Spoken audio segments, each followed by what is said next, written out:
എറണാകുളത്തെ പ്രത്യേക സാമ്പത്തിക മേഖലയിൽ പ്രവർത്തിക്കുന്ന സ്വകാര്യ ഗ്ലൗസ് കമ്പനി മാനേജറെ വ്യാജ വാട്സപ്പ് സന്ദേശം വഴി കബളിപ്പിച്ച 96 ലക്ഷം രൂപ തട്ടിയെടുത്ത കേസിൽ ഡൽഹി സ്വദേശികളായ 2 പേരെ തൃക്കാക്കര പോലീസ് അറസ്റ്റ് ചെയ്തു. ഡൽഹി മീററ്റ് സ്വദേശി മുഹമ്മദ് ഹസീൻ, ഡൽഹി ഈസ്റ്റ് ജോഹരിപൂർ സ്വദേശി മുറാറിലാൽ എന്നിവരെയാണ് പോലീസ് വലയിലാക്കിയത്. പ്രതികൾ തട്ടിപ്പ് നടത്തി 24 മണിക്കൂറിനുള്ളിൽ തന്നെ പോലീസ് ഇവരെ പിടികൂടുകയായിരുന്നു. ഈ മാസം 7-നാണ് സംഭവം നടന്നത്. കമ്പനിയുടെ മാനേജിംഗ് ഡയറക്ടർ എന്ന വ്യാജേന കമ്പനി മാനേജർക്ക് നിലവിലെ ഫോൺ നമ്പറിന് നെറ്റ്വർക്ക് തകരാറാണെന്ന വാട്സപ്പ് സന്ദേശം അയക്കുകയും ആദ്യം ചെയ്തു. തുടർന്ന് മാനേജിംഗ് ഡയറക്ടറുടെ പുതിയ നമ്പറായി തട്ടിപ്പിന് ഉപയോഗിച്ച നമ്പർ സേവ് ചെയ്യണമെന്നും നിർദ്ദേശവും നൽകി. 21 ലക്ഷത്തോളം സന്തുഷ്ടരായ ഉപഭോക്താക്കളും 2 ലക്ഷത്തോളം തിമിര ശസ്ത്രക്രിയകളും പൂർത്തിയാക്കിയ മലബാറിലെ ഏക കണ്ണാശുപത്രി Alsalama eye hospital, hospital road, Perinthalmanna. Phone number managing ഡയറക്ടറുടേതെന്ന് കരുതി മാനേജർ സേവ് ചെയ്തു. പിറ്റേ ദിവസം വ്യാജ MD-യുടെ വാട്സപ്പ് സന്ദേശം വന്നു.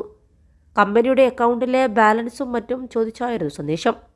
MD എന്ന തെറ്റിദ്ധാരണയിൽ അക്കൗണ്ട് ബാലൻസ് അടക്കം കാര്യങ്ങൾ മാനേജർ പങ്കുവെക്കുകയും ചെയ്തു.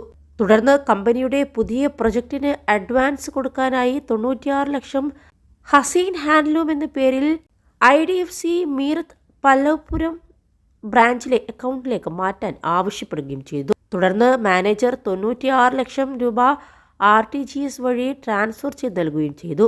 MD ആവശ്യപ്പെട്ടതാണെന്ന് കരുതിയാണ് മാനേജർ ഉടൻ തന്നെ 96 ലക്ഷം രൂപ ട്രാൻസ്ഫർ ചെയ്തു കൊടുത്തത്. എന്നാൽ പിന്നീടാണ് മാനേജർക്ക് മനസ്സിലായത് ഇത് തട്ടിപ്പാണ്, താൻ തട്ടിപ്പിനിരയായെന്നും മനസ്സിലായത്.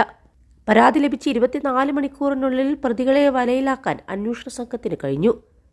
Thrikkakara police inspector AK Sudheer, senior civil police ഓഫീസർമാരായ സിനാജ്, നിതിൻ K ജോൺ എന്നിവരാണ് പ്രതികളെ ഡൽഹിയിൽ നിന്ന് പിടികൂടിയത്. ഡൽഹി കോടതിയിൽ ഹാജരാക്കിയ പ്രതികളെ ചൊവ്വാഴ്ച കൊച്ചിയിലെത്തിക്കും. കോഴിക്കോട് കള്ളപ്പണം വെളുപ്പിക്കുന്ന പ്രതികളിൽ ഒരാളും ഈ തട്ടിപ്പിൽ പിടിയിലായതായി സൂചനയുണ്ട്.